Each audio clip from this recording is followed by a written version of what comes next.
Hello friends, KG classes में आपका स्वागत है। आज हम आपको the critical appreciation of the American scholar by R.W. Emerson के बारे में बताएंगे। The American scholar is a lecture which Emerson derived on the 31st August 1837 before the Phi Beta Kappa Literary Society of Harvard University near Cambridge in the USA.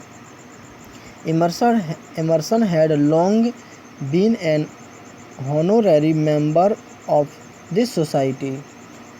He was invited to speak on the education and function of the American scholar, the American man of letters. It took Emerson 1 hour and 15 minutes to read his oration to an intellectual audience. His oration was partly hostile and partly friendly.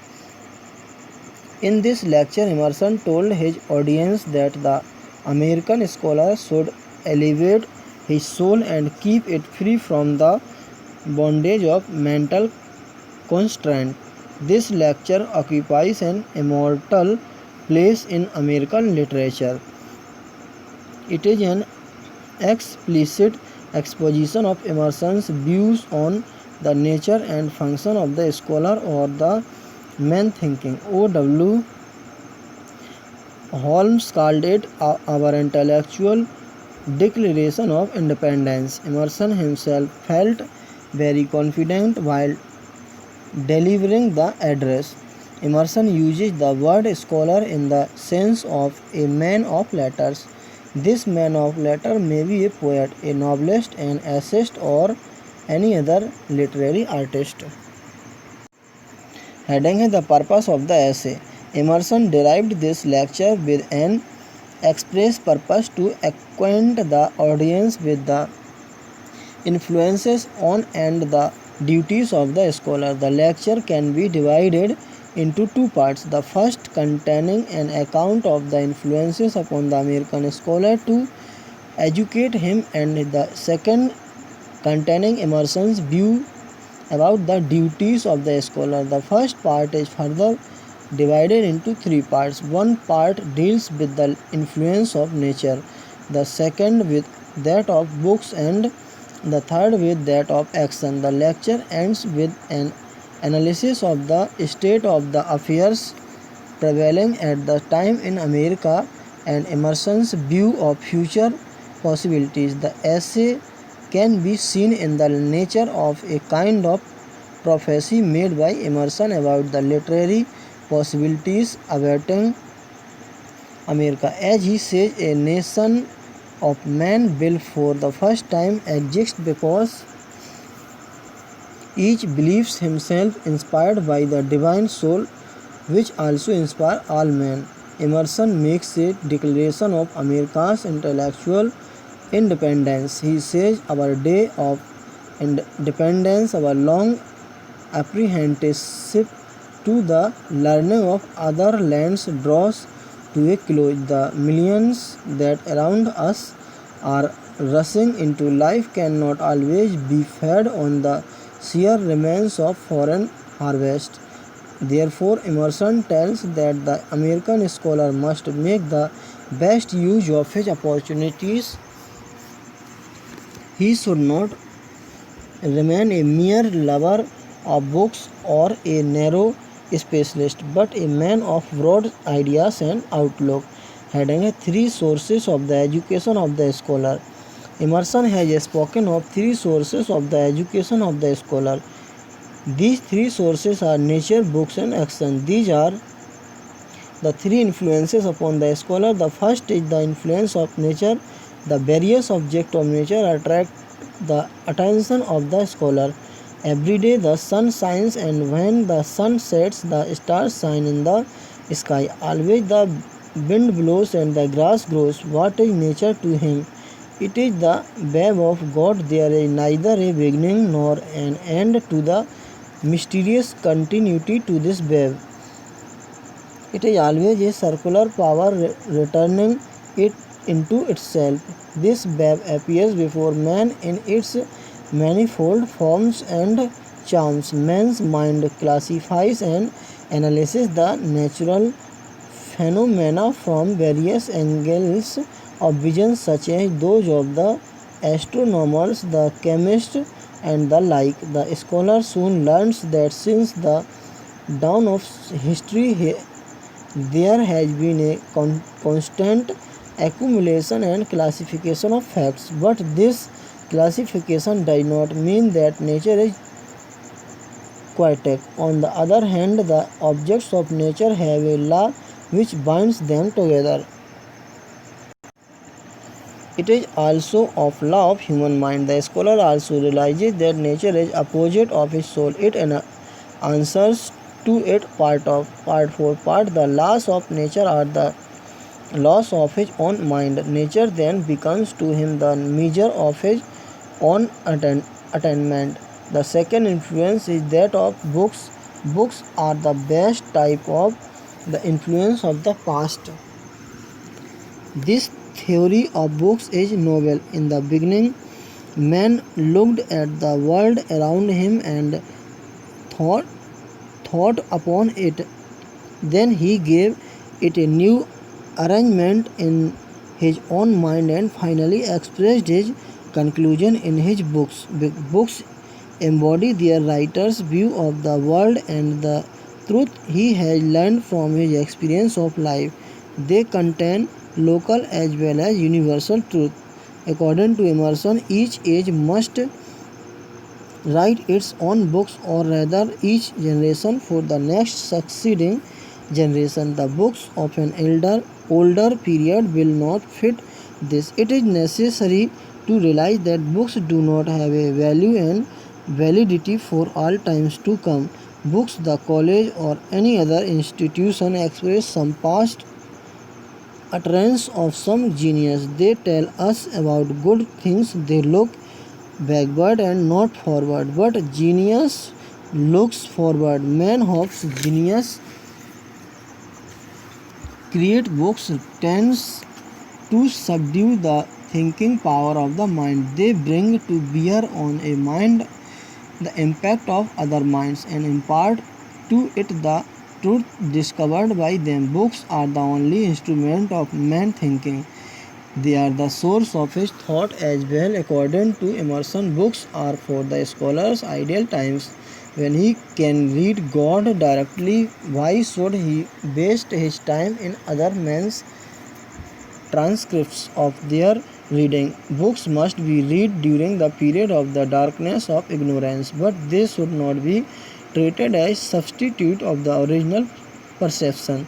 Next influence is that of action. Emerson stresses the need of action and its influence on the scholar. It is wrong to suppose the scholar a recluse or a kind of person quite unfit for any manual work of public labor. Emerson says that a scholar must be a man of action, though action may be secondary to him, but it cannot be overlooked. Without action, his thoughts cannot ripen into truth.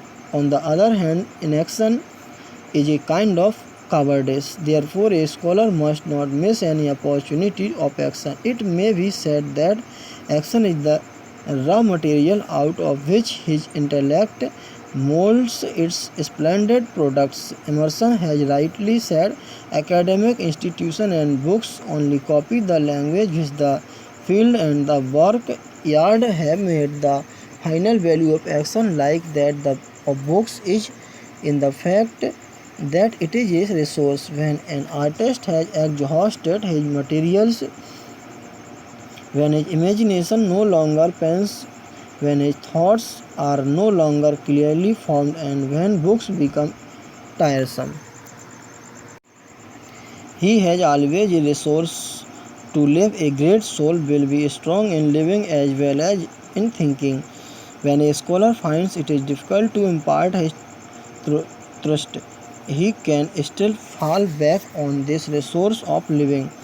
Living this truth is a total act, while thinking is only a partial act. There is a great merit in manual labor, both for the learned as well as for the unlearned. Action is everywhere appreciated, hence the influence of action upon the scholar is of vital importance. Heading her duties of the scholar. Then Emerson speaks of the duties of the scholar. These duties makes him worthy of being the man thinking. All those duties may be summed up in the expression self-trust. The first duty of the scholar is to cheer, to raise, and to guide men by showing them fact amidst appearances. He does the slow,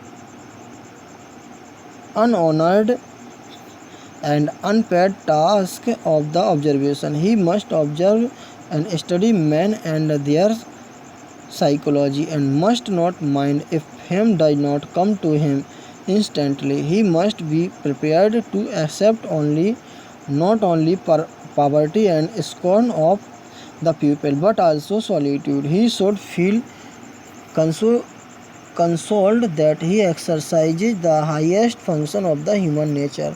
He is a man who raises himself above private consideration and lives on public and illustrious thoughts. In other words, he is the world's eyes and also world's heart. He sees and feels for others. Whatever new judgments are pronounced by reason on the passing men and events of the present, he will hear them and propagate them so that they are also cared for by others. Further referring to the duties of the scholar, Emerson suggests that the scholar should not be led by popular opinion. He should have the confidence to think that not only does he know the world properly, but also that appearances or propaganda will not be able to deviate him from his convictions. In other words, he must have self-trust, which includes all the other virtues. He should be able to observe man and life around him. He should add patiently observation to observation and should not care for the view of the multitude, and finally success is sure to come to him. In understanding his own mind, he would understand all minds and thus would be the master of those with whom he has to deal with. People will then listen to him with pleasure and find that he has expressed their own innermost thoughts and sentiments. In this way, he would get power over the hearts and minds of men, and this would like to be guided by him. Heading the essay, an eye-opener to the Americans. The American scholar may be considered an eye-opener to the American. Emerson exhorts the American scholar to realize his duties. He says about the scholar, he is the world eye, he is the world's heart, he is to resist the vulgar prosperity that retrograde even to barbarism by preserving and communicating heroic sentiments, noble biographies, melodious verse, and the conclusions of history. Whatsoever oracles the human heart in all emergencies, in all solemn hours, has uttered as its commentary on the worlds of action, these he shall receive and impart. Emerson tells his audience that man is individual. He is one and all. Man is not a farmer or a professor or an engineer, but he is all. Emerson means to stress the fact that man is a priest, a statesman, a scholar, or a soldier, but modern society has changed him terribly and has divided him miserably. It has transformed man into a thing, into so many things. Thus man has been rendered only as a mark of some trade or transaction. He is no more than a man. Heading the essay as a challenge. In this essay, R.W. Emerson throws a challenge before the American public. He spoke of a future time when one reformer may be born. In fact, the address of Emerson bear a tone of revolt against the narrow shackles of the society. His audience realized very well the depth and force of this revolt against his times. Therefore, after hearing this address, Lowell called it as an event without any former parallel in our literary annals. Even Carlyle wrote to Emerson, "I could have wept to read that speech. The clear high melody of it went tingling through my heart. I said to my wife, 'Dear woman,' she said, and charged me to return for answer that has been nothing met with like it since." Chillers L. Luding referred to the American scholar as a declaration of independence from literary colonialism. Its least important aspect, but which is read and taken to heart on any American campus today, would cause an intellectual riot and extra meeting of solemn trustee. As Malik Arjunan has given an apt assessment of the American scholar, the light of this passionate faith in man, which is Emerson's central fire, illuminates all his writings, and nowhere does it shine more clearly than in his American Scholar address, delivered in 1837 as part of the commencement exercise at Harvard College. What he describes as a chapter in the biography of man, which Emerson's work constitutes. It must be noted that the address after the preliminaries begin with his conception of undivided man as the basis of his description of the scholar, and true to his definition of the scholar as man thinking, we find him saying things about the scholar that are applicable equally well to any proper man engaged in any activity. It is the creative soul in man that occupies his attention, a soul that does not particularly depend on books and does not necessarily express itself through words. There are creative manners, there are creative action and creative words, and the strong soul finds opportunities for expression even in the business of living. The emphasis, it may be readily seen, is far more on the man than on the scholar, and the essay could well have been called the hero as American men of letters. The American Scholar is among the best constructed of Emerson compositions. It is not a quasi but a cosmos full of shooting stars. It has a beginning, a middle, and end, and is modeled obviously on the pattern of the classical oration, with its exordium, argument, and peroration. Emerson began with a vindication of the importance of the subject of his discourse. It is fitting had a body of men devoted to scholarship in a country beginning to stir with intellectual currents, like a strong man waking from sleep, should give thought to the definition of the role of the scholar. Thanks, best of luck.